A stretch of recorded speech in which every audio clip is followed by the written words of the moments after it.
Let's begin with history. I'm going to mix it up a little. We'll end with science, but we'll start with history. And as the beginning said, I'm going to talk about gaudy religions. That means religions with gods in them. They all fall in the same way, and I'm going to focus mostly on the Western tradition, but you might start to see how these arguments will apply to even things like Hinduism and so on. Okay, so let's start with the grand picture of history, right? Imagine religions as species of animals, and you put animals in a big family tree, essentially, right, of how they started at one original species and that radiated out into various others, into branches and leaves and whatnot. Now think of religions in a similar way. The earliest religions date at least to 40,000 BC. Now, actually, we have evidence that goes even further back than that. But by 40,000 BC, we have shamanistic cave paintings and other things like ritual burials and things like that indicate that there was some sort of religion going on. 40,000 years BC, think about that. Now, the first priesthoods, we're looking at 10,000 BC when we have cities, or cities and villages and things where we have actual priesthoods established. So we've got 30,000 years where humans are walking around with religions and having religious beliefs before they even get priesthoods. But then finally they get priesthoods. It's still 8,000 years before Yahweh comes along and says, oh, hey, by the way, I am the one true God. And you see, of course, he does this in one tiny little place. I mean, he doesn't mention the fact that he exists to anyone but one tiny tribe of goat herders in one little place. And for another 1,000 years, even after that, he neglects to ever mention this Jesus character, right?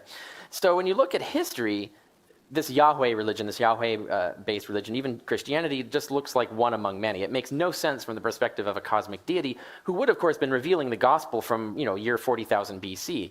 And all cultures, all history would show that this same God was sending the same messages to people in every culture and everywhere from as far back as we have any kind of evidence of religion. Even our written records go back to about 2000 BC, and yet there's no evidence of this having occurred. So history, just in the big picture, already refutes all religions, right? If there was any God-based religion, God would consistently be talking to people with the same message, the same belief system. But that's not what we see. What we see looks pretty much like human invention. Humans are making stuff up according to their local culture and happenstance of history. Now we skip up to look at Judaism. So we're going to start with Judaism because that's the first of the Western religions that's still around and has influenced the other major two. Now, between 539 and 332 BC, Persia conquered Judea. Now, I want to point out, of course, that those of you who know geography, you can try to find Judea on there, the Palestine, the Holy Land, quote unquote. It barely shows up. I mean, it's basically almost just a piece of a red line of the border there. And compare that, of course, to the Persian Empire. Looks like the Persians had better gods, apparently. But the significance of that is that, the Persians, of course, that means Iranian. The modern-day country of Iran is the center of the Persian culture. It's where everything Persian came from. Zoroastrianism was the main Persian state religion of the time. When they conquered the Jews and then hauled them off into slavery or into exile into other Persian cities, the Jews were much mixed up with and seeing basically the god system of this incredibly, enormously powerful empire that easily conquered them. And they said, well, they can't have a better God than we do, so we better get some of these cool God attributes pretty quick. And so they borrowed a lot of the ideas that the Zoroastrians had and added them to their religion. These are attributes of Judaism that did not exist before the exile. You won't find them in the Old Testament writings that were written before the Persian conquest. But afterwards, then you start to see it happening all throughout. This idea, first of all, of a war of a good God versus an evil God, of light versus dark, that was a Zoroastrian idea. The Jews did not have that. Before the Persian conquest, Satan was actually one of the right-hand men of God and was doing the will of God. So when Satan goes down to cause evil, he was doing it on orders from God. He's not an adversary in the sense of the enemy of God.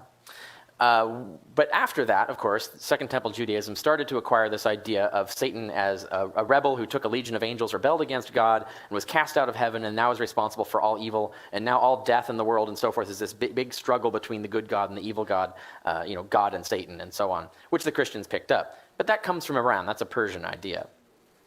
The idea that the world will end, that was not a part of Judaism before this conquest. The idea that God's justice would be realized in one great apocalyptic cataclysm, that was a Zoroastrian belief. That came from Persia.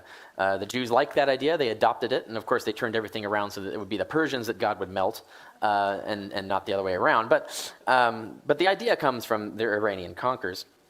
The idea that this world would end by a river of fire being sent by God that will flow over the universe and burn everything up except the righteous, That's Zoroastrian, the idea of the great apocalyptic burning. A new, better world that will be created in its place, the future heavenly paradise kind of thing. That comes from Zoroastrianism. That wasn't originally a Jewish belief. And the idea then, the most crucially, that all the good people will be resurrected by God to live in that new world happily ever after. This idea of an eternal paradise life was not a part of Judaism before. When you died, you just died and stayed dead, basically. You were kind of like a vague spirit in the earth.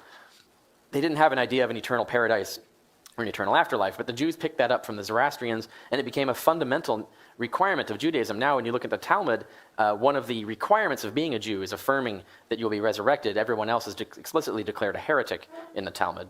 And yet, that wasn't a Jewish belief. That was an Iranian belief picked up from the Persian cult of Zoroastrianism.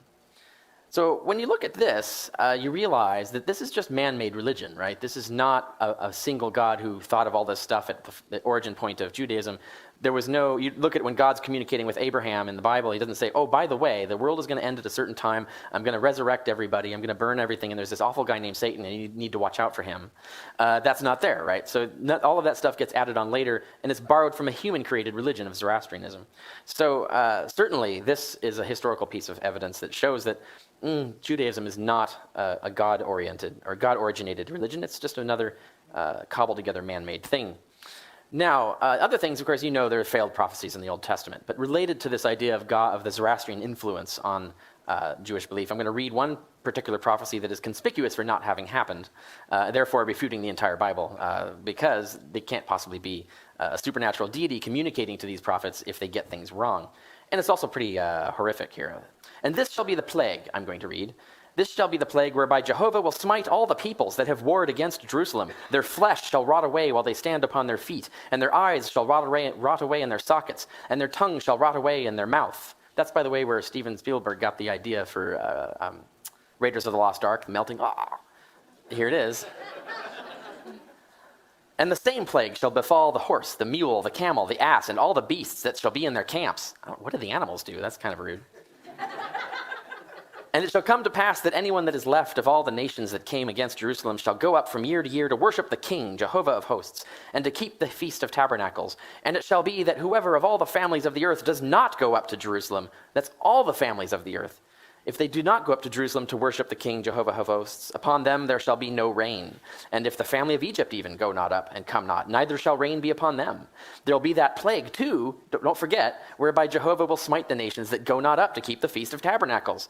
This shall be the punishment of all the nations that go not up to keep the Feast of Tabernacles. Never happened. Failed prediction. But notice this idea of the apocalyptic end world, and also the idea of the Jews as the master race that the entire world will bow down to. They kept getting conquered instead by other nations like the Persians, the Greeks, and then the Romans. So consistently, history turned out exactly the opposite the way that God told them it would. And this, we see, even is connected to aspects of, oh, that's a shame. This is not coming through correctly.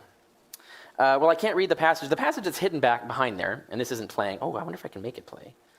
Let's see if this, no, I don't want to try it yet. So the passage that's behind there is a passage about how God's going to burn everything up, and there's a funny funny line in it in Malachi 4:1-3. Those who have mobile devices can look this up. And what he says there is that the Jews who are faithful of Jehovah will be able to gamble as calves of the stall upon the ashes of the burned up victims and step upon the skulls of their enemies. And let's see if this happens. But this is supposed to be an animated GIF from the Terminator, which is supposed to evoke. Let's see if it works. No, it doesn't work. Okay, so unfortunately, you lose the video effect. But the joke was that I've seen this before. Oh, right, yeah. So that's Judaism.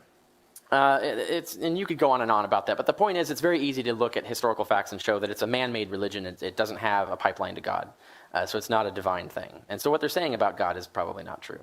But let's look at Christianity. Christianity originated as a Jewish sect, and what they did is the original Christians, is they took Judaism and they took this other fashion going on all around them and combined them to create a new version of Judaism, a sort of super Judaism. But notably, they did the exact same thing the Jews did when they were conquered by the Persians. They adopted all of these Zoroastrian ideas and made their religion different by incorporating this foreign culture that had conquered them. Well, this is exactly what the Christians then did, which is to say exactly what the Jews did again. By creating Christianity, is they borrowed all of these ideas of these popular religions around them held by their conquerors, the Greeks and then the Romans, and created a new religion. And some of the gods that their new god or their their revised sub-god would be based on, the son of God, right, is all of these sons of God, except the one on the end is a daughter of God. Osiris, Adonis, Romulus, Zalmoxis, and Inanna are just the ones that we know for sure had resurrection cults prior to Christianity. There are many other similar gods that could be put into this category, but they're harder to date. Inanna, on the end, by the way, we have stone tablets dating back to 1700 BC, in which she descends to the lower world, into what we would call hell, is stripped naked, put on trial in a kangaroo court, is stricken dead by a death spell, and then nailed up, basically crucified. And then her minions come down and feed her the food of water and life 3 days later, and she's resurrected from the dead and ascends to glory. Sounds like a similar tale we've heard before, right? But it gets repeated again and again and again in all these other gods, each time transformed. All of these stories of all of these gods are completely different from each other, but have the same similar structure behind them. And the ones that Christians would most be aware of are Romulus, for example. Roman state god, his death and resurrection was celebrated in annual passion plays, actually called passion plays. They were actually acted out, the death and resurrection of Romulus every year. It was a Roman state religion. Osiris, Egyptian god, those baptized, yes, baptized, into his death and resurrection are saved in the afterlife. Sound familiar? Zalmoxis is a Thracian, possibly Celtic god. His death and resurrection assures followers of eternal life as well. Zalmoxis was in Herodotus. Their cult is described in Herodotus, and Herodotus was one of the main school texts that would be used to teach how to write for advanced writers who are writing at the level of the writers we see in the New Testament, who are writing in Greek, which means we can be absolutely certain that the authors of the Gospels read Herodotus, because everybody read Herodotus if you learned how to write Greek that well. And therefore they would know about Zalmoxis. It would not be a coincidence. And of course, Egypt is right next to it, the Holy Land, quote unquote. Therefore, Osiris would be well known to them. And of course, they were conquered by the Romans, so they would be familiar with Roman ceremonies as well. But I want to caution, some of the gods that you hear on the internet and so forth as being dying and rising gods were not, in fact. Mithras is one of the common ones that you'll hear about. He's not a dying and rising god, but he does undergo a passion. There is a passion of Mithras in which he undergoes some sort of suffering or struggle through which he acquires victory over death, which he then shares with his followers who are baptized in his name. So there is the similarity is still there, it's just structured differently. Incidentally, all the Gospels of Mithras were destroyed, not preserved. The only closest thing we have hints and quotations and suggestions and descriptions in various places in various texts, but no complete gospel. And this is the only one we have. It's actually the picture Bible version. This is a comic book, essentially, of the story of Mithras from beginning to end, with the central event in the middle. But the thing is this is like having a picture Bible without having the text of the Bible. So we don't actually know what's going on in each scene because we don't have the description. But nevertheless, we can kind of make certain inferences of what was going on through it. But this is the closest we get to the Gospel of Mithras, is this stone comic book, in a sense. But what all these gods do have in common, including Mithras and the other ones, they are all savior gods. They are all the son of God, or daughter of God. Some of them are women. They all undergo a passion, using the exact same Greek word, by the way, which means suffering or struggle in that time. They all obtain victory over death, which they share with their followers. They all do this with some form of baptism or communion, or both. And they all predate Christianity. So what we're looking at here is just like the Zoroastrian scenario. This whole structural idea was borrowed and then added onto Judaism. And what you do when you take these elements and add them onto Judaism is what you get is Christianity, right? So once again, we see a man-made thing. And it wasn't a case where, like to Abraham, God revealed in the Old Testament that there's going to be this Jesus figure and he's going to, if you have faith in him, you're going to be resurrected and all of this stuff.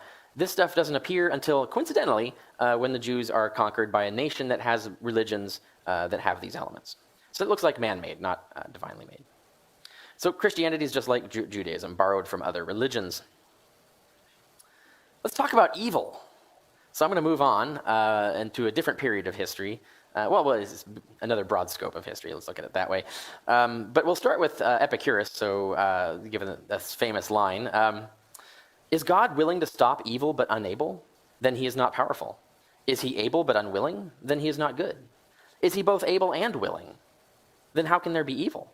Is he neither able nor willing? Then why call him God? That was Epicurus, and as this meme says, atheists winning the argument since 300 BC. There's never really been a good answer to this. But we'll give one example, slavery. This photograph, I don't know if you've seen this before, it's quite famous. This was taken after the Civil War when slaves were freed in America, and this fellow wanted his wounds to be photographed and preserved for memory and disseminated so that people would see the incredible cruelty that American slavery involved. And these are Bible-thumping people, right? These are people who think the Bible is the shit. They did this to him. And this is appalling. How could any God stand by and watch this happening, much less watch it happening being done in his name with people citing his book, worshiping him, his actual worshipers, his actual followers, without saying a word? It's unbelievable. So what is the probability that a benevolent God would have a valid excuse not to say one heavenly word to his devoted believers about this ever in the whole of history, even worse in the time of American slavery? And what evidence do you have supporting that probability? If you're going to make up some excuse, how likely is it, and what are you estimating? What are you basing that estimate on? Those are the questions you would ask. But in reality, from our background knowledge of benevolent beings, because we know lots of benevolent beings, they're called humans. These humans who happen to be nice people, they're among the nice humans anyway, nice humans with the power to speak unharmed, who don't have to fear anything. I mean, if you're God, you're like Superman, you're invincible. You can't have your head cut off, you can't be shot, can't be burned. There isn't anything they can do to punish you. You can't have your job taken away, whatever it is. If you have no limitations on you that would prevent you from speaking, and you're a nice person, you have no valid excuse not to say anything. In fact, when we look at people, all the examples of other benevolent beings who are in the position of having the power to speak unharmed, a valid excuse not to speak is so rare, we never see one instance of it. And the word rare, by the way, means very infrequent, which happens to mean very improbable. And in fact, it's got to be at least millions to one against, because we know millions of benevolent people who are in this position who are vocally saying, condemning this kind of thing. If God is not doing it, then whatever excuse he has to be rarer than millions to one against. So that's one way to look at it. And of course, you know many other ways to design that argument in terms of pointing out that the excuses just don't hold up. All they do is make their theory more improbable rather than saving it. But I'm going to turn something around altogether. You've probably heard the philosophical moral argument, right? The morals only come from God. People believe there are morals, therefore God must exist, because where else would morals come from? Well, let's look at history. History actually refutes this. Let's treat atheism and theism as two different theories here. Atheism, as a theory, predicts that moral rules will only come from human beings, they will begin deeply flawed, and will be improved by experiment over thousands of years. Note, that is exactly what we observe. Slavery is just one example of many things where the moral rules were created by humans, they were deeply flawed, completely fucked up, one would say, and were improved gradually, very painfully, slowly by experiment over thousands of years.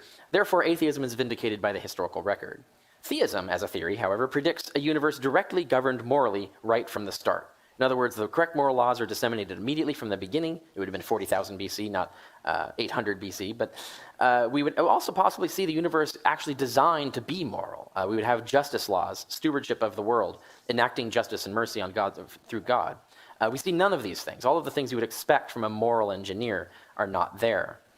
But we observe no such laws built into the universe, no stewards or law enforcers but us, ever. So the theistic theory is completely refuted. Its predictions for history do not come true. It's falsified by history itself, whereas the predictions of atheism are completely verified. So the moral argument goes the other way around. So that's for morals. Now I'm going to talk about things, whether they're moral or not, but they still involve moral concern. Yeah, what ought you do after you wipe your butt? You wash your hands, right? Okay. Everybody knows this, except Jesus, by the way. In Mark 7, Jesus comments on the Jewish tradition at the time of washing your hands and washing your utensils before you use them for meals and washing your hands before you eat. And Jesus says, this is a human tradition. It's not in the Torah. God did not command it. Therefore, you don't have to do it. You do not have to follow this rule. He says that things that go into your mouth can't harm you. Only things that come out of your mouth are evil. And meaning words, of course, but and blasphemies. But the point being is that he clearly did not know about germs, right? This was the best teaching moment in the history of the human race, where if you're a divine being, the one thing you know, if you stumbled across a TARDIS and were able to teleport, in time back to here, and people mistook you for a god and were listening to you, what was one of the first things you'd tell them about is germs, right? Because there's millions of people, kids, women, men, are dying and suffering in horrible ways because they don't know about germs. And simple things, simple hygiene, just cleaning your hands could save countless lives. And you have this guy, Jesus, who's portrayed as going around randomly healing this or that individual isolated person, but doesn't do anything like cholera, done, gone. If it was a god, you could eliminate cholera as easily as laying on hands on the earth, right? Just no more cholera, done. That would be how a god would do it. He wouldn't walk around town like a Benny Hinn clone trying to do faith healing acts. But the key thing here is that if Jesus was God or had any pipeline to God, surely he would know about germs and would teach and say, by the way, that is a tradition of men, but it's a really good one. It'll save lots of lives. In fact, you should do this more. And you should sterilize your instruments if you're going to engage in surgery. There's all kinds of things that you should know about. And by the way, water should be potable. You should make sure it doesn't have germs in it and so on and so forth. And clean your hands after you wipe your butt.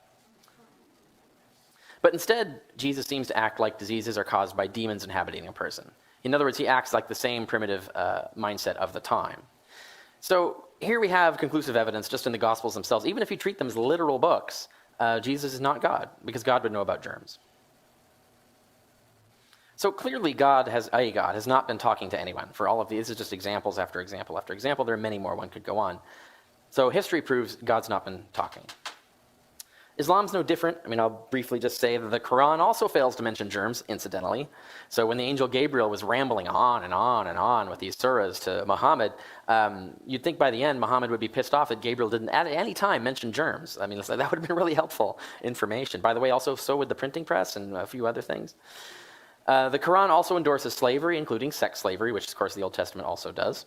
And therefore the angel Gabriel thought slavery was really cool. Keep up with that. Like Judaism, God's promise of prosperity and superiority over all nations was also refuted by the opposite. Almost all Islamic nations are failed states or economic disasters compared to much of the quote-unquote infidel West, which has all the power and wealth. Now, that doesn't indicate that we're morally better than them, but it does indicate that if we're going to talk about gods helping us out, it looks like our God's doing a better job than theirs. But I want to point out that all of these religions are the same religion. In fact, Christianity and Islam are just Jewish sects. They're all just different sects of the same one religion. They're all resurrection cults because they all teach basically the same thing and just differ on the details. Judaism says the world will one day be dissolved, the dead will be raised, and the loyal will become immortal. Christianity says the world will be dissolved, the dead will be raised, and the loyal become immortal. Islam says the world will be dissolved, and the dead will be raised, and the loyal become immortal. It's all the same religion. So let's just pick one and analyze it a little more closely. Now, I can't take credit for this, by the way. I'll read it in a moment, but this is a meme that went around on the internet ages ago. Someone else came up with it. They're pretty brilliant because it's spot on. This is the description of Christianity, dead honest. The belief that some cosmic Jewish zombie can make you live forever if you symbolically eat his flesh and telepathically tell him that you accept him as your master so he can remove an evil force from your soul that is present in humanity because a rib woman was convinced by a talking snake to eat from a magical tree.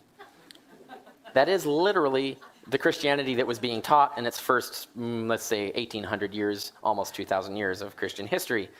Totally makes sense, right? Now, a lot of Christians say, well, okay, that sounds a little ridiculous. Okay, so I get you. That's crazy. So we can make this more sensible. And so we came up with a new and improved Christianity where all that Eve stuff, okay, rib woman, stalking snakes, okay, that's all baloney. We'll grant you that. We'll concede you that.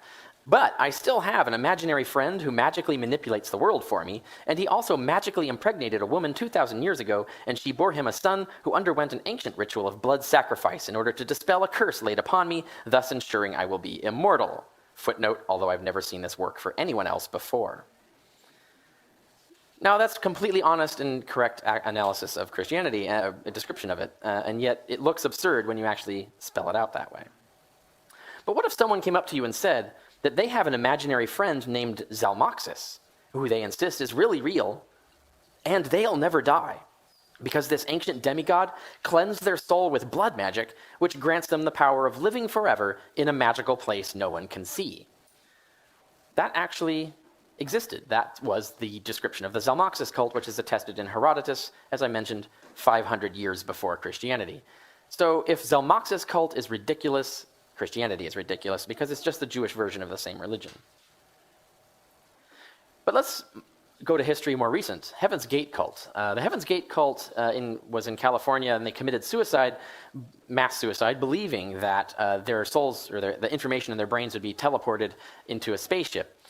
They thought they'd get new bodies in this alien spaceship that was flying by the Earth at the time, and yet this whole belief, this idea that when they die that they'll be resurrected in new superior bodies, that's the Christian belief. This is just the scientific version of Christianity. So you have them saying that they'll get new bodies in an alien spaceship flying by versus what the Christians say is that they'll get new bodies in a magical alternative universe. The weird thing is the Heaven's Gate cult makes more sense, right? Because in point of fact, they're talking about quantum teleportation and neural engineering, which are actual things that exist. We almost have the technology now. We can see how to build this technology within 50 to 100 years. We'll have it. It'll be a simple matter to simply copy a brain and rebuild it in another man-made body. All of that stuff is technology that's within human reach and within human understanding. So their idea actually made sense. There really could have been a flying saucer flying by, and if there was, and that those aliens probably could have scanned their brains and reproduced them in new, superior synthetic bodies on the ship. It's entirely possible. But compare this with what the Christians are saying. The Christians are saying not that. They're saying that God needs blood to fix the universe, but only his own had enough magical power to do it, so he gave himself a body and then killed it. Now, when you look at it like this, Christians are talking about voodoo and magic and stuff. They're not talking about anything that even has plausibility. The Heaven's Gate cult is actually more believable than Christianity. So if the Heaven's Gate cult is absurd, Christianity is absurd. So, okay, that all looks bad. But the usual thing is, can't we fix the plot holes with elaborate explanations? And I've misspelled explanations, I see here. Explanations? I was hoping there'd be a joke in there somewhere, but there really isn't. Can't we make excuses? But the thing is, if we have to make excuses, regardless of what they are, and our excuses have no evidence for them, in other words, and they don't, because that's why we're making them up, right, on the spot, and those excuses are very improbable, and they typically are, like having an excuse not to mention to your own devoted believers for thousands of years that they shouldn't be keeping slaves. If your excuses are very improbable, then your theory is very improbable. If you have to use an improbable excuse to tack that onto your theory, the improbability of that excuse then attaches to the theory, right? So the theory becomes as improbable as your excuse, or actually more improbable, because if you have multiple excuses, those improbabilities multiply, right? And those of you who know how to do basic probability math, basic multiplying of probabilities, you'll notice that this probability gets smaller, smaller, smaller exponentially. And the fact still is that God has never communicated any essential scientific knowledge, ever. No germ theory of disease is in the Quran, in the Old Testament, or the New Testament, for example, nor anything else that's significant like that. God has also never communicated any essential moral knowledge. For example, he completely dropped the ball on slavery. God has never even communicated any consistent religious knowledge of any kind, despite claims going on for 40,000 years, all these different religions, no consistency whatsoever. So these facts remain, no matter what excuses you make for them. And these three facts are exactly what you'd expect if there are no gods, but they're not at all what you expect if there are gods. Okay, so maybe we can grant that. What if God is a total douchebag then, right? Can't there be one of those? And at least then maybe, yeah, he doesn't care about germs or slaves. Maybe, yeah, he's totally pro-slavery. He wants us to die of diseases. He's a total awful asshole. Okay, but he could still exist, right? So you really haven't refuted God yet. So there's really two possible kinds of douchebag gods. The one is natural beings, which are aliens, computers, and things like that. We could be living in the Matrix right now, and the douchebag gods could be our AI agents or whatever. But we're going to rule that out because that requires positing two improbable universes to explain one of them. So that leaves us with the other kind of douchebag god, which is the supernatural being, the being that has irreducibly mental powers, a sort of a brainless, bodiless, ghost mind that can just will things into existence. There are two hypotheses then left. The God hypothesis, which is that the universe was designed, by a ghost even, to produce life. The godless hypothesis, that the universe was not designed to produce life. And the first thing you look at is when you compare these two hypotheses is that we've done this comparison before, again and again and again. The explanation of lightning, the explanation of disease. Jesus thought it was demons. It actually turned out to be germs. And on and on and on. We have constant millions and millions of examples of where supernatural explanations were proffered and they turned out to be false, and natural explanations turned out to be true instead. Now, when you have a horse that wins every single one of a million races, and you have another horse that loses every single one of a million races, and they're about to go head-to-head in another race, which horse do you bet on? It's kind of a no-brainer conclusion, right? So even from the start, before I even continue, I could fold this and walk off stage and I'd be done, right? There's no probable basis for believing in any gods, even douchebag gods. But I'm going to go on because it's funny. Now, unfortunately, my animations aren't working, so I'll talk you through this slide. This is the history of life, right? So we've got 2.4 billion years. Life began, and then there are about 2.4 billion years after that, where life was just sitting around evolving as single-celled life. Now, in actual fact, single-celled life is over 6 times more evolved than plants and animals just by time alone, right? Animals have only been around about 0.6 billion years, in other words, 600 million years, whereas single-celled life has been around 3.7 billion years, so about 6 times more. So single-celled life, bacteria, for example, have been evolving 6 times more and longer than we have. So they're actually way more evolved than we are. But in fact, the rate of evolution for single-celled life is actually 500,000 times faster than for multi-celled life like animals, which means that single-celled life is actually many billions of times more evolved than your hand, for example. So single-celled life is badass. Now, that makes a lot of sense in terms of evolutionary theory, but it makes no sense in terms of God. God really likes bacteria. I mean, he spent most of his time working on those suckers, but very little of his time working on us. So what was God doing for the 2.4 billion years fiddling around? And he's got all these single-celled organisms. He doesn't know what to do with them. He can't even figure out that maybe they could work together to do something. And then eventually he comes up with the idea that, you know what, maybe they could congregate together and make more complex entities, like algae. Algae, that's clever. So he creates things like algae where multiple cells can cooperate. But he's still sticking around with those for 1 billion years before he realizes, oh, you know what, maybe I should have these cells differentiate their function so that we can have a more complex animal. Yeah, why didn't I think about that 3.4 billion years ago? Still couldn't figure it out, but eventually did, and he comes up with this differentiation of cells within a multi-celled organism about 0.6 billion years ago. But then it takes him 500 million years to figure out apes, just apes, right? So he's tinkering around with mice and bugs and all kinds of this stuff, but no, it takes him a while to go, apes, oh right, maybe I should do something with those. And then even when he gets to apes, it takes him 4 million years more of tinkering before he figures out how to make people. What was he doing for 4 million years? God, these apes are really stupid. Why can't I fix them? They should be smarter than this. Oh right, maybe I should do something with the brain. I don't know. When you look at this, you realize that this is exactly what we should expect if life is a natural product of random evolution. It would obviously take billions and billions of years for us to evolve. Obviously, single-celled life would have to evolve vastly longer in order to develop the intercellular machinery and complexity to actually start engaging in cooperation. And obviously, once you have cells engaging in cooperation, it would take a very, very long time for them to evolve the sophisticated machinery that would allow them to start differentiating tissues and therefore creating what we recognize as plants and animals. So this is exactly what we expect if there's no God. It makes no freaking sense if there is a God. Even a douchebag God would be more time efficient than this. So what does the godless hypothesis predict? This is what we would expect to see. If we are alive, if we exist, and there is no God, and the universe therefore had to have come about by random chance or whatever, what would we expect to observe? What could we predict about the universe we find ourselves in? The moment we open the door and look outside, what would we see? What we would see is that almost all of the universe will be lethal to life, right? If you pick random universes, you're going to get one that, you know, if it's a universe that's completely hostile to life, obviously that you're never going to be in that universe, right? Because if you're alive, you're not in that universe. So you would never observe that universe. The probability of that being outside when you open the door is 0%.